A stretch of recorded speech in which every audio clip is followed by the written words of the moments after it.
제목으로 은혜의 말씀 나눕니다. 지금 찾는을 위한 우리 주제 설교, 교육 설교를 한 달 동안 하고 있습니다. 우리가 지난주에 찾는 이가 누구인가에 대해서 생각해 봤습니다. 찾는 이는 아직도 복음을 받아들이지 않는 모든 사람들, 아주 기독교 안으로 들어오지 않은, 믿지 않는 사람들을 찾는 이다. 왜냐하면 하나님을 찾고 있어서 찾는 이고, 또 하나님이 찾으시는 사람이라는 의미에서 찾는 이라고 이름을 바꿨습니다. VIP, 태신자, 여러 가지 불신자, 넌크리스찬, 비기독교인 다 이제 이런 단어들을 내려놓고 우리는 한 이름으로 좀 불렀으면 좋겠습니다. 하나님이 찾으시는 사람들에게 찾느니, 우리는 그럼 뭐라고요? 찾으니. 자, 찾느니와 찾으니 이렇게 단어를 만들어서 좀 생소하지만 우리 교회는 찾느니로 이렇게 통일해서 쓰기로 했습니다. 특히 지난주에 찾는 이를 좀 이해하는 관점에서 세 가지 루트를 통해서 찾는 이들이 교회에 들어오는, 복음에 들어오는 그런 과정을 살펴봤고요. 또 찾는 이들이 가장 이 복음의 장애물을 만나는, 즉 복음을 받아들이는 장애물들이 한 세 가지가 있었어요. 교회의 부정적 이미지, 또 그런 인생의 질문들, 또 삶의 고난의 문제들, 이런 것 때문에 찾는 이들이 교회 안에 복음으로 들어오는데 어려움을 겪고 있다는 사실을 생각해 봤습니다. 그리고 나서 어떻게 우리가 섬겨야 되는가, 찾느니 어떻게 관계를 맺고 섬겨야 되는지를 마지막 끝부분에 살펴보았습니다. 그래서 오늘 좀 찾는 이들을 우리가 이해했으면 그들을 어떻게 섬겨야 될 것인가 하는 주제를 가지고 생각해 보면서 오늘 찾는 이들과 늘 관계를 맺고 나면 그들에게 질문과 답이 있는, 늘 이렇게 대화를 하면서 그들에게 묻는 질문에 우리가 잘 대답해야 된다고 생각하거든요. 그런 부분들을 준비하는 시간인데요. 먼저 관계를 맺어야지요. 그래서 제가 오늘 주보의 목자의 노래에 5가지 주제를 올렸습니다. 첫 번째는 방어 대신 기도하라. 첫 번째, 여러분, 우리가 찾는 일에 대해서 부정적으로 반응하지 맙시다. 여러분, 찾는 이들을 만나면 첫 번째 툭 던지냐니까, 야, 교회 요새 사업하지? 이러면서 기분 나쁘게 탁 부정적으로 먼저 던지는 찾는 이들 주변에서 많이 볼 수 있을 것입니다. 그렇게 할 때 우리가 딱 부정적인 말을 받아들이지 못해서 방어하죠. 방어 대신 기도하는, 부정적으로 반응하지 말라는 것이죠. 그리고 그들이 정말 기도하라는 것입니다. 이게 첫 번째. 두 번째, 상처 대신 배우라. 그런 말을 들으면 우리는 좀 상처받습니다. 사실은요. 너 어째 꼭 그렇게 이야기하니? 이렇게 이야기하고 싶지요. 그렇잖아요. 꼭 그렇게 이야기해야 되니? 이렇게. 근데 그들의 시선으로 그 얘기를 좀 듣는, 그게 배워야 된다는 거. 또 왜 그렇게 생각하는지, 왜 교회를 저렇게 생각하지에 대해서 배워야 됩니다. 이게 상처 대신 배우라는 것이고, 세 번째는 해피 대신 친구가 되라는 것입니다. 자, 그러면 만나고 싶지 않고 피하고 싶지요. 더 이상 만남을 갖고 싶어 하지 않습니다. 근데 여러분, 자, 그럴 때 우리가 결국 해피하게 되는데 해피하지 말고 친구가 되어주라는 것입니다. 여러분, 친구가 되어주는 것은 우리의 마음이 표현되어야죠. 관심과 사랑을 이게 전달해야 됩니다. 여러분, 우리가 찾는 게 지금 가족 중에 대부분 많이 있고, 여러분, 그죠? 정말 가족도 여러분 사랑한다 하지만 진정한 사랑으로, 진솔한 사랑으로 관계를 맺어야 되는 것입니다. 그리고 즉 그들이 특히 고난과 어려움을 당할 때 우리는 친구가 될 수 있는 유일한 기회입니다. 아주 좋은 찬스죠. 어려움을 당해. 인생에 고난 없는 인생이 어디 있습니까? 그러니까 그들을 고난 속에 있을 때 우리가 옆에 친구가 되어주는, 옆에 있어주는 그런 친구가 되는 것이 너무너무 좋습니다. 근데 우리는 그때 고난 당할 때 왜 이런 고난이 오는지 답을 하거나 해석을 하지 마시고요. 조언도 하지 마시고요. 옆에 있어주는 것으로 충분히 위로가 됩니다. 그리고 또 한 가지 친구가 될 때 우리에게 가장 큰 장애는 우리가 예수 믿는 좀 우월의식이 있다는 걸 아십니까? 나는 하나님을 믿고 있어 라는 것 때문에 우월의식이 있다는 것이에요. 난 답을 다 가지고 알고 살아간다는 듯이. 그럴 때 그들은 굉장히 우리를 배타적으로 인식하게 됩니다. 그래서 오히려 우리가 사실 복음의 빚진 자들이잖아요. 그런 빚진 마음을 가지고 진실한 관심을 표현하는 것. 이 사실 해피된 친구가 되는 과정까지 가야 되는 것이죠. 여러분, 옆에 가족이나 지금 자주 만나는 이웃 중에 찾는 이가 분명히 있거든요. 그럴 때 이렇게 친구가 되어줄, 그들의 아픔과 그들의 일에 동참하는 것이죠. 그리고 이제 관계하면서 판단 대신, 우리가 관계하고 맺어지면 판단하기 쉬운데 판단 대신 긍정하라는 것이에요.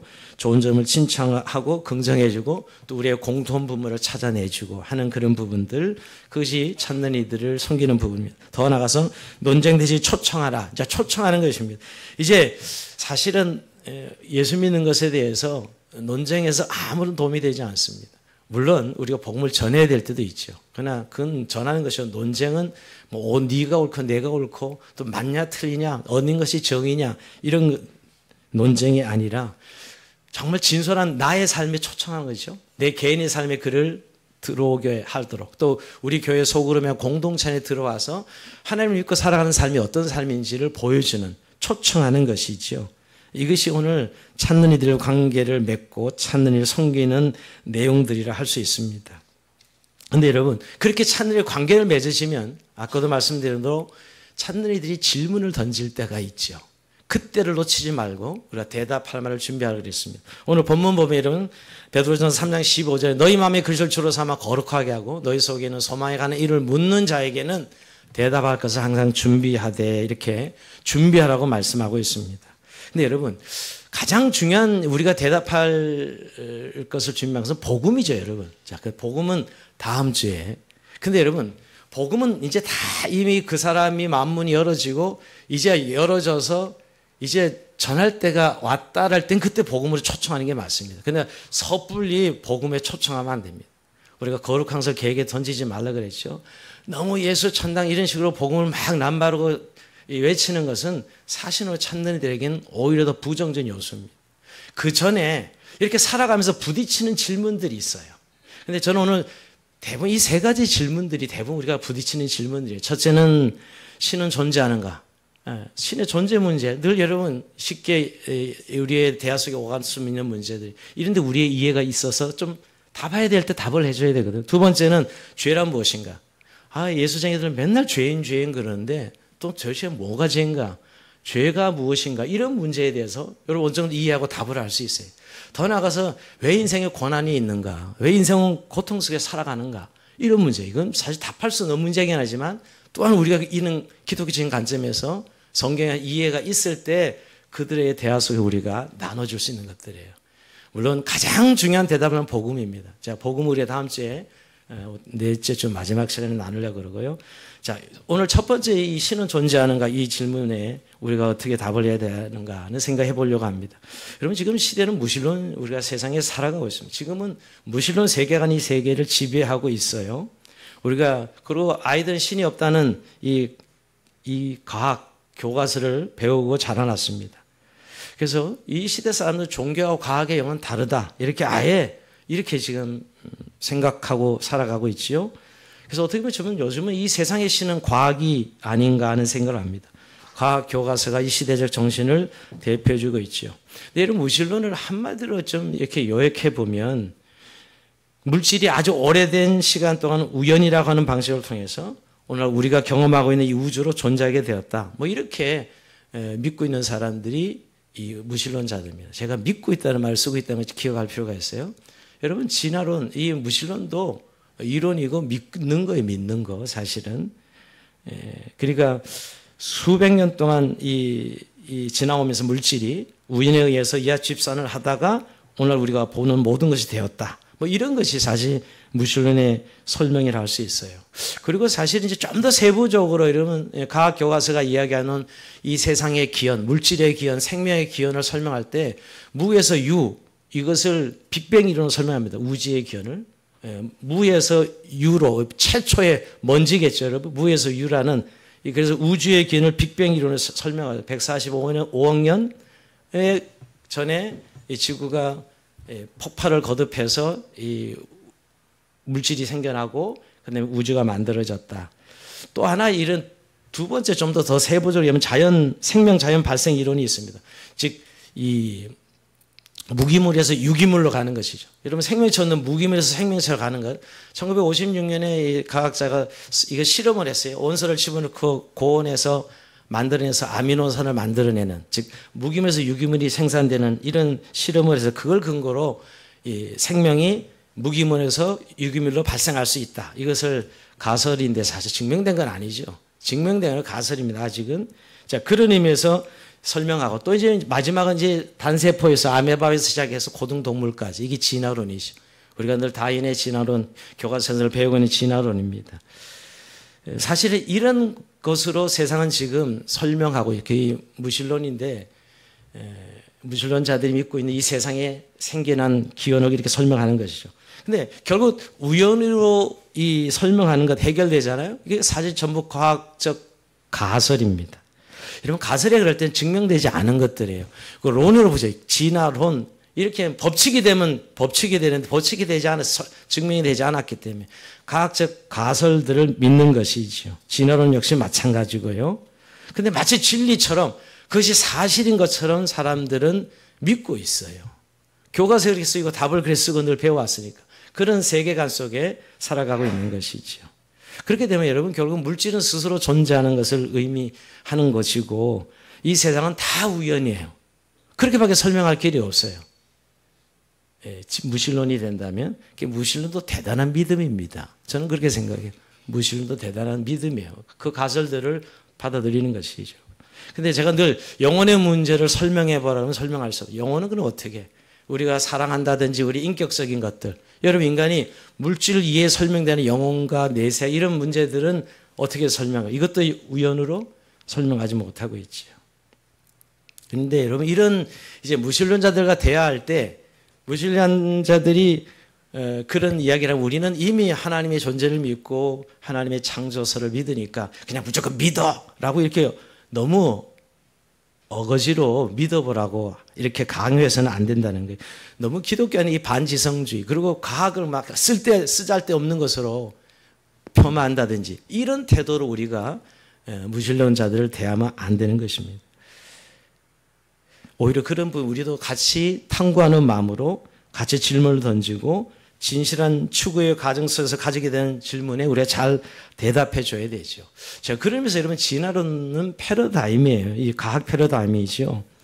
물론 오늘 세상을 지배하고 있는 이런 패러다임입니다. 그래서 여러분 영국의 도킨즈 같은 사람에서 만들어진 신이라든가 하나님에 대한 망상에 이런 책을 보면 굉장히 지금 이렇게 이 무신론 세계관이 이 세계를 젊은이들의 마음을 사로잡고 있다는 것을 알 수가 있습니다. 그래서 이렇게 질문한 친구들 많죠. 야, 신이 있다면 증명해봐라. 내가 증명이 되면 믿겠다. 물론 증명이 되지 않죠, 여러분. 신은 어떻게 증명할 수 있겠어요? 증명이 된다 하더라도 그건 신은 아니겠죠, 여러분. 근데 제가 그렇게 물어봅니다. 그러면 신이 없다는 걸 한번 증명해봐. 그러면 증명 못하는 거예요. 신이 없다는 것도 증명할 수 없고요. 있다는 것도 증명할 수는 없어요. 여기서 증명이라는 건 과학적인 의미거든요. 과학이라는 것은 어떤 가설이 사실로 여러 가지 반복을 통해서 드러날 때 사실로 받아들이는데 우리가 알고 있는 진화론도 가설의 단계에 머물고 있는 것이지 사실로 받아들일 수 있는 단계가 아니거든요. 그런데 교과서를 이렇게 배웠기 때문에 젊은이들이 이렇게 생각하고 있는 것이죠. 그러니까 여러분 신이 있다 없다는 증명의 문제가 아니라 세계관의 문제예요. 신념의 문제, 신앙의 문제예요. 여러분 과학은 이 우리의 영혼의 문제, 내세의 문제 이런 거 다룰 수 없어요. 과학이 어떻게 그것을 과학은 하나의 창조의 피조물 세계를 잘 드러내는 게 과학이에요. 여러분 과학을 무시할 이유가 아무것도 없습니다. 과학은 정말 하나님이신 이 세상을 보다 더 아름답게 잘 드러내고 법칙을 연구하는 학문. 여러분 그런 의미에서 과학을 무시하거나 폄하할 이유가 전혀 없습니다. 그런데 이제 물론 이 과학적 세계관이 지금 무신론 세계관이 문제가 되는 것이지요. 그러니까 사실 과학과 종교는 다른 영역이에요. 과학의 잣대로 하나님을 증명하는 자체가 잘못된 것입니다. 여러분 과학이 하나님이 지으신 이 세상을 드러내는 일은 할 수 있지만 하나님의 존재를 증명할 수 있는 것은 아니라는 것입니다. 증명되었다 해 그래도 그는 하나님이 아닙니다. 그래서 아인슈타인 박사 같은 경우는 과학과 이 종교는 상호 보완적 관계다 이렇게 이야기합니다. 과학과 종교는 대립하는 것이 아니라 과학이 없는 종교는 맹인이요 장님이요 종교가 없는 과학은 전론발이다 이렇게 이야기했습니다. 과학은 눈에 보이고 검증할 수 있는 대상을 연구하는 것이지만 종교는 눈에 보이지 않는 대상, 의미된 질문을 던지는 것이라고 말할 수 있죠. 그리고 이런 과학은 계속 발전하는 것입니다. 과학의 한계는 또 새로운 가설이 나서 증명이 되면 또 바뀌는 것이고 여러분 과학의 한계도 인정해야 돼요. 그리고 과학이 무슨 만능처럼 세상을 다 알아낼 수 있는 것은 전혀 아닙니다. 여러분 과학은 저 세계에 넘어 인생의 목적이라든가 인간은 왜 존재한다는가 이런 문제에 과학이 답할 수 있는 영역이 아니지요, 여러분. 그러니까 우리가 너무 무신론자 세계관, 그래서 무신론자, 즉 우리처럼 복음을 받아들이고 예수를 믿지 않아도 신의 존재는 믿는 사람이 꽤 많습니다. 과학자들 중에도 그렇고요. 어제 신문에 통계 중에 안 믿는 10사람 중에 기독교인이 아닌 10살 중에 한 4명 정도는 신의 존재를 믿는다라고 해요. 그래서 이제 그렇지만 신의 존재를 믿지 우리처럼 이렇게 하나님과 소통하는 신이냐 또 소통하지 않는 신이냐, 이제 이 문제가 있죠. 소통이 되는 신이냐 소통하지 않는 신이냐, 이런 문제가 있죠. 여러분, 근데 성경 이에 대해서 창세기 1장 1절에 딱 이렇게 선포하죠. 태초에 하나님이 천지를 창조하시니라, 이렇게 딱 선포해요. 하나님이 세상을 지으셨다라고 설명하거나 설득하거나 증명하지 않아요. 여러분, 창조주가 피조물들에게 왜 설명을 하겠어요? 뭘 설득할 이유가 어디 있겠어요? 선포하는 것이죠. 이 세상을 지으셨고 인간을 창조하셨다. 그리고 창조의 절정은 인간임을 선포하고 있습니다. 여러분, 사람의 창조, 사람의 이 창조물이 얼마나 존귀하고 섬세하고 아름다운 것인지요. 이거를 우연에 의해서 설명하는 것 자체가 오히려 훨씬 더 불합리하고 비상식적이죠. 여러분, 시편 기자가 인생을 얼마나 하나님 아름답게 지었는지 노래한 시편이 시편 139편 13절 이하에 나옵니다. 주께서 내 심장을 지으시며 나의 모태에서 나를 만드셨나이다. 내가 주께 감사하면 나를 지으시며 심히 기묘하심이라. 주께서 하신 일이 기함을 내 영혼이 잘 아나이다. 내가 은밀한 데서 지음을 받고 땅의 깊은 곳에 귀하게 지음을 받을 때에 나의 형제가 주의 앞에 숨겨지지 못하였나이다. 내 형제를 이루어지기 전에 주의 눈이 보셨으며 나를 위해 정한 날이 하루 되기 전에 주의 책에 다 기록이 되었나이다. 하나님의 주의 생각이 어찌 그리 보배로우신지요. 그 수가 어찌 그리 많은지요. 정말 이 시편 기자가 인생을 보면서 이렇게 아름답게, 이렇게 섬세하게 정교하게 만들 수 있나, 그 인간의 아름다움을, 창조를, 하나님의 창조를 찬양하는 내용입니다. 여러분, 정말 인체의 이 고백도, 인체의 신비가 얼마나 신비한죠. 우리의 인체가. 그래서 인체를, 우리 인간의 몸을 소우주다 이렇게 비유하죠. 어떤 책에 이렇게 인간의 몸을 기술해 놨더라고요. 인간의 수명이 한 70이라고 하면 인간의 심장이 70년 동안 27억 번 뛴다고 합니다. 그리고 살면서 3,000번 울고 53만 번 웃습니다. 예. 우리 교회 남숙희 권사님은 더 많이 웃겠죠. 53만 번 웃는다 이렇게 합니다. 50톤의 음식물을 먹고 50톤의 물을 마신다. 3억 3,300만 눈을 깜빡거리고 우리의 머리카락이 563km 길이까지 자란다고 해요. 우리 평생 우리 머리가 563km. 예. 최성호 선교사님 좀 적을 것 같습니다. 예. 그렇게 길이가 563km까지 길어진다고 합니다. 그리고 3억 3,100만의 리터의 피를 심장에서 퍼날른다 그래요. 그리고 우리 갓난아이들이 태어날 때 뼈가 305개라고 합니다. 305개인데 거기서 206개로 성인이 되면 줄어드는데 그중 절반이 손과 발에 있는 뼈요. 그 뼈의 강도는 하강보다 더 강하고 콘크리트보다 더 강하다고 합니다. 그리고 우리가 모든 조직이 한 7년 정도면 다시 세포가 죽고 다시 세포로 만들어지는 이런 과정을 밟는다 그래요. 혈관의 총 길이는 12만 킬로, 지구로 3바퀴 반 돌 수 있고요. 피가 우리 몸을 한 바퀴 도는 46초밖에 안 걸린다 그래요. 그리고 747 보행 여객기 부품이 300만 개라 그러거든요. 우리 몸은 100조의 세포 조직이 이루어졌습니다.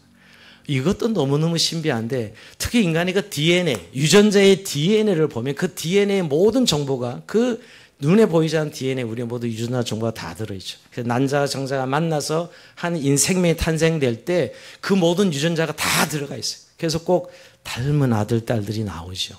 어떻게 그렇게 닮았는지 모르겠어요. 어쨌든 예, 발가락이 닮았다 그러면 안 되고요.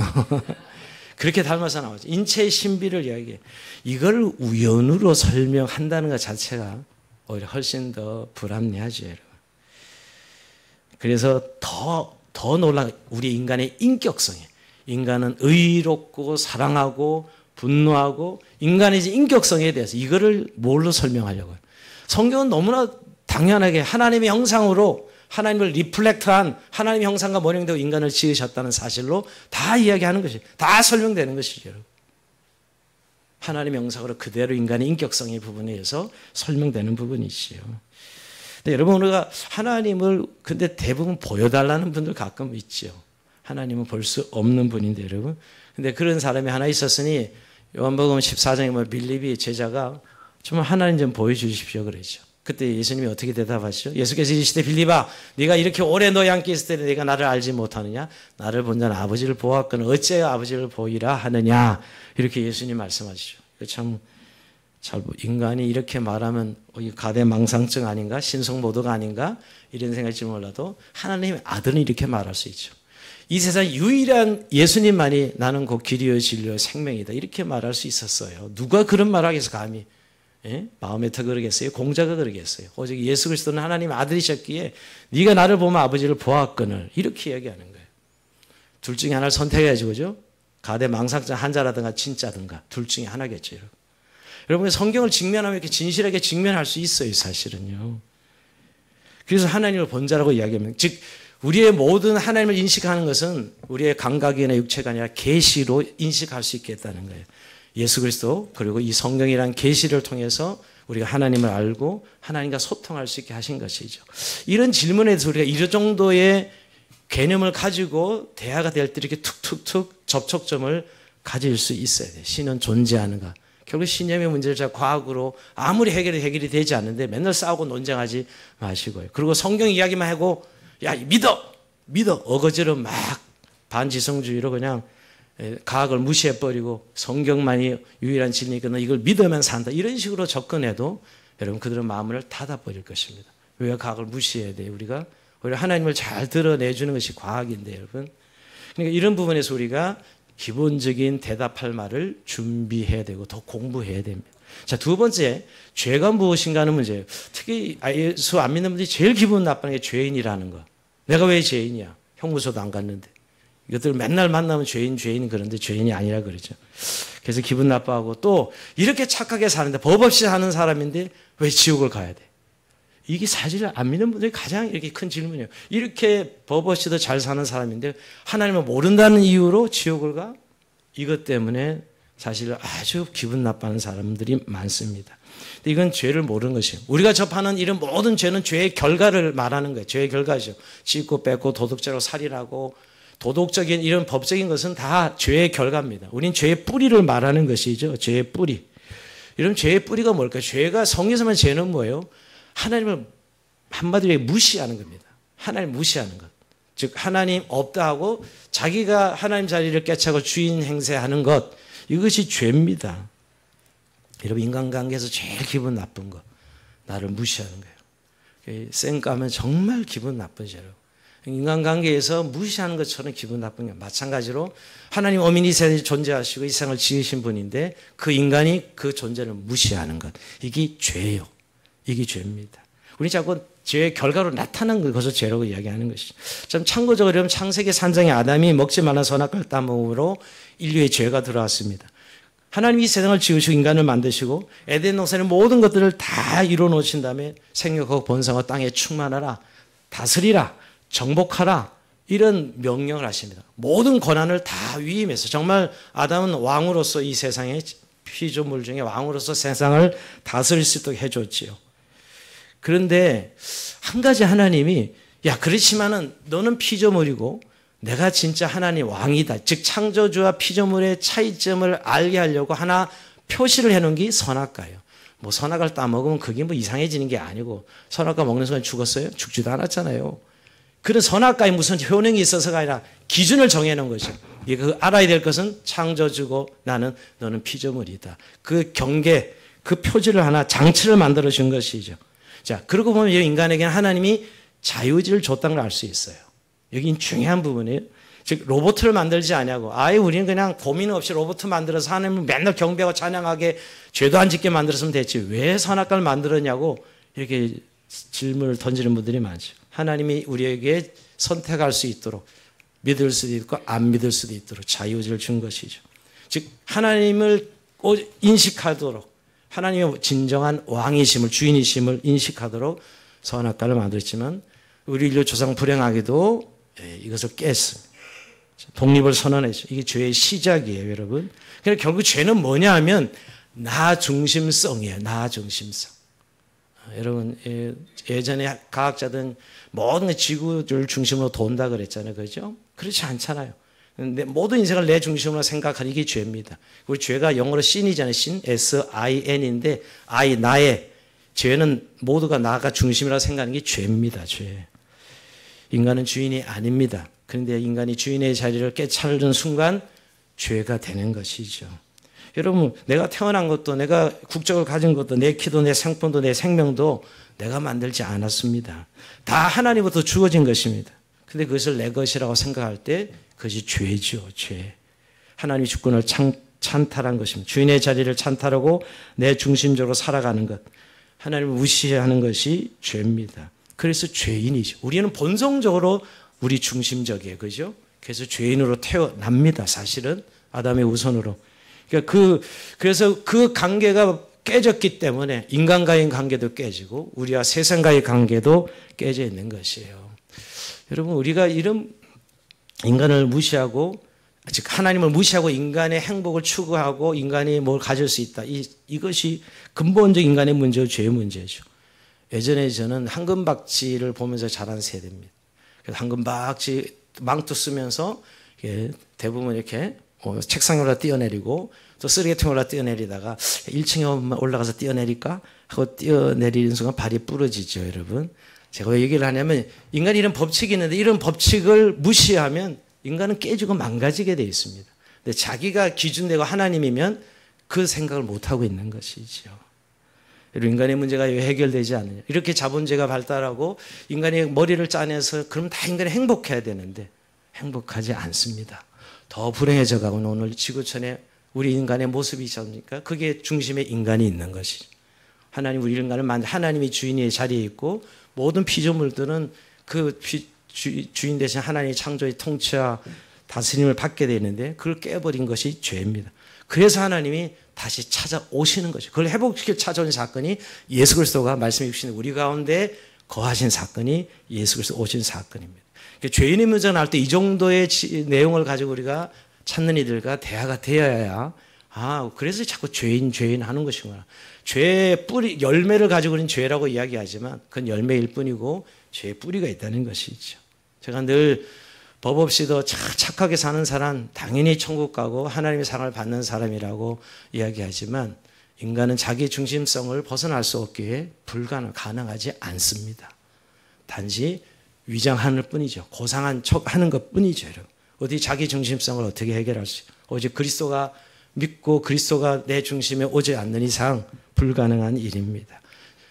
자, 그런 의미에서 우리가 이 죄의 결과가 인생에 오는 고통으로 연결되는데, 자, 인생에 왜 고난이 있는가? 고통이 있는 문제, 고난의 문제. 이건 사실 답할 문제는 아닙니다. 답을 할 수도 없고, 답을 한다 그래서 문제가 해결되는 것도 아닙니다. 여러분, 인간이 얼마나 고난이면 불교는 인생은 고해다 그러죠. 사는 것 자체가 고난인 것이죠. 여러분. 여기 무슨 답을 제시한다고 그래서 되는 건 아닌데 철학의 주제나 인간의 모든 주제는 고통의 문제예요. 왜 인간이 고통을 허락하셨는가 하는 것이죠. 근데 여러분, 찾는 이들이 고난의 문제에 이렇게 툭툭 던질 때 우리는 사실 공감해 주고요. 그 옆에 이웃으로 같이 있어주는 것, 이것이 사실 답이에요. 뭔가 막 고난에 대해서 막 해석하고 설명을 하면 오히려 굉장히 힘들어 합니다. 그렇지만은 우리가 고난을 좀 이해하는 부분이 있어야 돼요. 그리고 이렇게 급격한 고난을 받지 않을 때 왜 이런 고통이 있을까라고 질문 던지는 찾는 이들을 쉽게 만나고 또 우리 자신에게도 고난이 오면 그 질문을 던지죠. 우매한 질문입니다. 왜냐하면 이미 인간 안에 있는 그 우리 인생의 모습 속에 이미 고난은 포함되어 있는 것이거든요. 근데 이거를 신학적으로 여러 가지로 해석하고 설명하는데 제일 잘 저는 설명한 사람이 C.S. 루이스가 아닌가 하는 생각을 합니다. 신학적으로는 제가 고통의 원인, 인간의 죄로부터 시작하죠, 여러분. 인간의 죄인데 좀 더 근원적인 의미를 오늘 설명한 것이 있다면 C.S. 루이스는 이렇게 한마디 결론을, 설명 길어지니까요. 자유의지가 있는 인간의 고통은 필연적이다. 인간이 자유의지가 있는 존재로 지음받았기 때문에 고통은 필연적이라는 거예요. 이해가 되시죠, 여러분? 이게 오늘 루이스의 해석이에요. 성경을 해석하는 것이죠. 하나님이 선하시다면 자신이 만든 피조물들에게 완벽한 행복을 주고 싶어 할 것이며 하나님이 전능하다면 그 소원대로 할 수 있을 것이다. 그런데 지금 피조물도 행복하지 않다. 왜 그러냐 이거죠. 인간의 자유의지로 설명하고 있어요. 루이스는. 근데 이런 인간이 고통을 겪을 때 하나님께서 선하시다면서 왜 고통을 겪게 내버려 두느냐. 하나님이 선하시다면서 사랑한다면서 이런 거죠. 근데 이것은 인간의 자유이자 세상의 자연 법칙, 우주의 법칙이 있습니다. 근데 그 법칙을 무시하면 당연히 결과적으로 이런 어려움들을 우리가 접하게 되는 것이죠. 여러분, 내가 5층에서 떨어지면서 죽는 것은 당연한데 하나님 선하더니 왜 떨어지게 죽게 하느냐 이렇게 말하면 안 되죠. 그렇죠? 5층에서 떨어지면 죽는 건 너무나 자연 법칙인데 근데 왜 선하시나 이런 권한이 우리에게 있느냐 이렇게 얘기할 수 없죠. 근데 여러분 이런 문제를 포함해서 결국 근데 권한은 성경에서 우리가 관점에서 보면 우리가 죄가 없는데도 인간의 죄가 우리 자유의지의 원인자가 우리의 고난의 이유라고 설명한다면 성경은 죄가 없는데도 고난받는 이야기가 나옵니다. 누구죠? 욥입니다. 욥은 아무런 죄가 없지만 고난받죠. 근데 친구들은 죄 때문에 저주받았다고. 그래서 모든 인간의 이 인과응보적인 사고방식은 늘 고난당한 사람들을 이렇게 정죄한 네가 뭔가 죄를 졌기 때문에 그렇다 그러는데 오히려 성경은 사단이 하나님께 허락받아가지고 욥을 괴롭히는 모습으로 나타납니다. 사단의 공격이죠, 여러분. 죄를 짓지 않았어. 이 세상에 사단이라는 존재가 있고 사단이 인간을 괴롭히고 무너뜨리는 모습이 나옵니다. 근데 이 문제가 논쟁으로 해결되지 않을 때 하나님이 개입하셔요. 하나님이 개입, 즉 인간의 논쟁으로 해결되지 않아요. 고난의 문제는 반드시 하나님이 개입되지 않으면 인간은 해결되지 않습니다. 그래서 욥의 눈이 열어지면 맨 마지막에 보면 하나님이 나타나서 말씀하실 때 그 말씀을 듣고 욥이 이렇게 고백합니다. 내가 죽게 되어 귀로만 듣기만 하였사오나 이제 눈으로 주를 배웁나이다. 그러면 내가 스스로 거두어들이고 티끌 제 가운데 회개하나이다. 이렇게 자신의 이 한계를 인정하면서 하나님에 대한 인식, 하나님에 대한 경험을 고백하고 있습니다. 욥이 하나님을 경험하게 되는 것이에요. 그러니까 인간에게 이 고난의 가장 긍정적인 의미는 결국 하나님을 경험하게 하는 데 나아가게 하는 고통이 그래서 선물이라고 말하는 이유 때문이죠, 여러분. 고난이 선물이라는 표현을 하면 안 믿는 사람 미쳤다 그러긴 해요. 근데 결국 성경은 하나님을 만나게 하는, 인생을 고민하고 값지게 하는, 그래서 고난이 있는 인생들에게 아름다운 예술이 꼽히고 생명 문화가 꼽히고 일이 이루어져요. 근데 고난이 없는 그런 지역에서는 문화도 문명도 일어나지 않습니다. 그렇죠. 근데 여러분 중요한 거는 고난의 문제라고 할 때 이 고난의 문제 하나님이 절대 우리에게 무관심하지 않는다는 거예요. 우리가 고난 당할 때 하나님이 절대 무관심하지 않다는 거예요. 현장에 찾아오시는 하나님 말이에요. 예수님이 이 땅에서 보여주신 사건이 그거예요. 이런 걸 두고 너무 교회가 막 병치료하고 이런 곳으로만 생각하는 분들도 있는데 하나님, 예수님이 이 땅에 계실 때 고난당한 인생들을 보시고 눈물을 흘리시고 같이 고통스러워하시고 아파하시면서 그 고난을 치료해 주십니다. 마태복음 8장 2절 3절에 보면 나 한 나병방자가 나와 절하며 이르되 주여 원하시면 저를 깨끗하게 할 수 있나이다 하거늘 예수께서 손을 내밀어 그에게 대시며 이르시되 내가 원하노니 깨끗함을 받아 하시니 즉시 그의 나병이 깨끗하인지라. 자, 이 고통받는 이 나병 환자에 얹어서 나병에 손을 대고 치료하십니다. 여러분 예수님은 친히 이 모든 고통을 다 겪어보신 분이에요. 하나님이 인간의 몸을 입고 오는 이 자체가 어마어마한 우리가 이해할 수 없는 고통이고요. 오셔서 우리와 같은 고통을 다 겪어보시고 십자가에 죽기까지 다 겪으셨죠. 그런 의미에서 여러분, 그 하나님이 우리의 고난에 무관심한 것이 아니에요. 그래서 인간의 고난당할 때 그 현장에 계신 분이 주님이시요. 우리와 함께 아파하신 분이 주님이시라는 것. 상처 입은 자들과 함께 계신 분이 주님이시라는 사실을 성경은 말씀하고 있습니다. 그런 의미에서 여러분, 우리가 고난의 문제가 이렇게 답을 할 문제는 아니라는 걸 제가 전제로 말씀드렸으나 우리가 그런 고난을 이해하면서 찾는 이들과 함께 이런 고난의 문제를 나눌 때가 있을 때 이런 인사이트를 가지고 우리가 대답할 수 있어야 됩니다. 그런데 이런 고난은 특별히 우리에게 타자와 연결되게 하는 다른 세계와 연결하는 든든한 줄이 됩니다. 고난이 없는 사람은 타인을 이해하지 못합니다. 고난이라는 것이 있을 때 타자와 연결되죠. 그래서 여러분 성경은 오늘 고난을 복으로 계속 고백하고 있어요. 팔복을 보십시오. 애통 안에서 복이 있나니. 뭐가 애통이 복이에요, 여러분? 엄청난 고통이죠. 그런데 성경은 복이 있나니 이렇게 말씀하고 있지 않습니까? 자, 그런 의미에서 인생의 고난을 우리가 이해하고 해석하는데 얼마나 중요한지 몰라요. 그 고난 자체가 인생을 인생되게 하는 또 그것을 하나님을 만나게 하고 또 하나님으로 나아가게 하는 도구가 된다는 사실도 우리는 다시 이 고난의 문제에 대해서 알아야 됩니다. 그러나 여러분, 고난은 지적인 문제로 해결되지는 않습니다. 결국 이거는 하나님 안에서만 해결할 수 있는 신비고 또 서로 고통스러운 사람들이 함께 할 때 나눌 수 있는 그런 위로가 우리의 해결책이지요. 자, 이 정도 오늘의 말씀을 마무리하면서 여러분 만나는 찬느리들이 이제 이렇게 이런 대화들이 다 나눌 때면 어느 정도 열어진 것이고요. 이제 여기에 대해서 그리스도로 하나님께로 나가면 완전히 열어진 상태는 이제 복음이라는 정말 대답할 만한 복음이거든요. 복음을 나눌 수 있는 데까지 갈 수 있어야 됩니다. 오늘 찾는 이에게 대답할 말을 준비하라면서 두 가지 조건을 달고 있습니다. 온유함으로 그리고 뭐죠? 두려움으로 이렇게 두 가지를 말씀하고 준비하되 온유와 두려움. 온유함은 이제 막 쏴붙이고 몰아붙이지 말고 부드럽게 친절하게 대하라는 것이고 두려움은 조심스럽게 하라는 것이죠. 상대방을 배려하라는 것입니다. 내가 뭘 다 안다는 식으로 이야기하면 안 됩니다. 여러분 우리가 찾는 이들을 대할 때 이렇게 무슨 질문을 던지잖아요. 너 하나님 대해서 어떤 생각하니 뭐 죽음이 어떤 일이 벌어질 걸 생각하니 뭐 이런 질문들 할 때 설교하면 안 됩니다. 뭐 예를 들면 지금 학원 인에 만족하니 친구가 물어봤어요. 근데 그렇게 이제 우리가 물어보니까 야 입에 풀칠하려고 먹고 사나고 일하고 있지. 그러면 야 그러면 안 되지. 노동은 신성한 거야 하면서 또 뭐 창세기부터 시작해가지고 설교를 시작하면 안 된다 이 말이에요. 예. 설교는 이 목사 저 한 사람으로 족하고 여러분들은 정말 그 함께 공감해주고요. 공감해주고 누가 예수쟁이 아니랄까 봐 이러겠죠. 듣고 배워야 됩니다.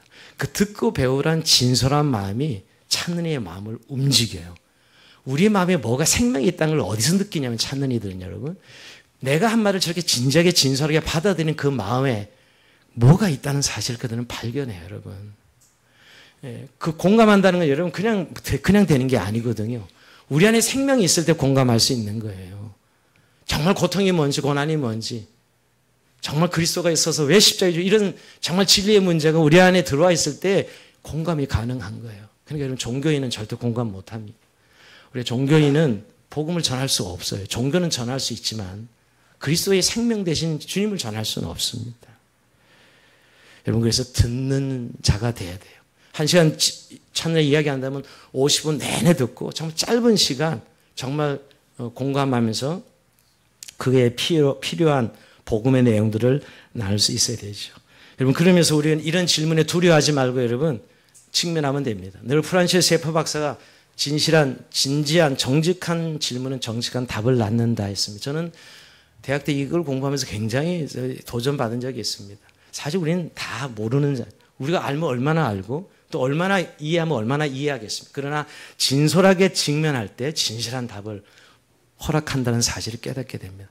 여러분 찾는 이들이 필요한 것이 바로 이분. 함께 공감하고 배우고 답을 함께 나눌 때 그들 안에 우리가 믿는 예수 그리스도의 생명에 대한 정말 관심을 가지고 호기심을 가지고 복음이 뭐냐고 네가 먹는 복음이 뭐냐 물어볼 것입니다. 그때는 다 열어진 상태거든요. 여러분. 그때 복음을 전해야 되죠. 예. 여러분 우리가 지금 찾는 일을 섬기는 이 시간들을 통해서 내 신앙의 자리를 다시 확인할 수 있는 시간이 되고요. 내가 복음으로 살아가는 내 인생을 다시 한번 돌아봐야만 찾는 이들을 인도할 수 있는 넉넉함과 여유를 믿게 됩니다. 나도 복음으로 살지 못한다면 절대 찾는 일을 찾아볼 수 없습니다. 오늘도 우리 안에 이런 생명의 역사가 계속 일어나길 주의 이름으로 축원드립니다. 자, 우리 찬송하면서 주님 앞에 기도의 시간으로 잠시 나가겠습니다. 사망의 그늘에 앉아 우리 찬송하고 우리 다음 주까지 찾는 일을 찾고 있는데 하나님 우리에게 좀 발견될 수 있도록 마음에 감동을 주시도록 좀 찾는 이들 기도하는 시간을 가지겠습니다.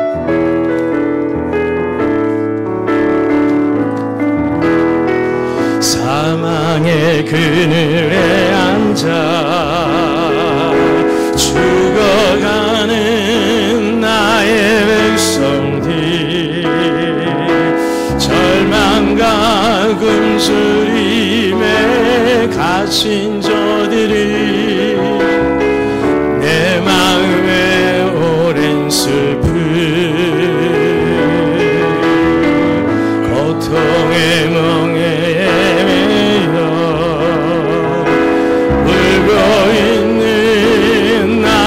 자녀들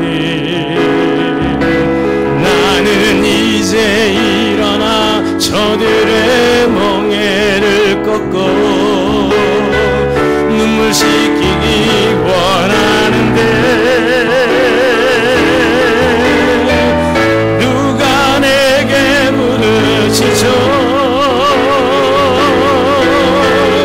저들을 구원케 할까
않고 여러분 찾는 일은 교인 숫자를 불리기 위해서 막 대상자를 산술적으로 찾아내는 일이 아닙니다.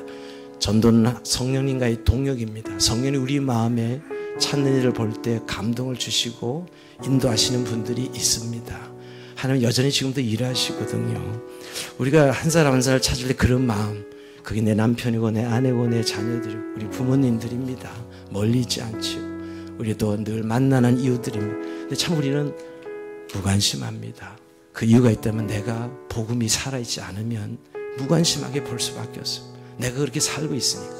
주님, 오늘도 내 안에 계신 주님, 오늘도 그 복음의 능력으로 이웃들을 볼 수 있는 복음의 눈으로 그 찾는 이들을 볼 수 있게 해달라고, 그들과 함께 할 수 있고, 그럴 때 나오는 이 대화가 생명의 대화가 되고 나눌 수 있도록 하나님 인도해 달라고 우리 잠시 기도하면서 나갑니다. 아버지 하나님 감사합니다. 우리가 한 달 동안 찾는 이들을 향한 하나님의 마음을 가지고 나가고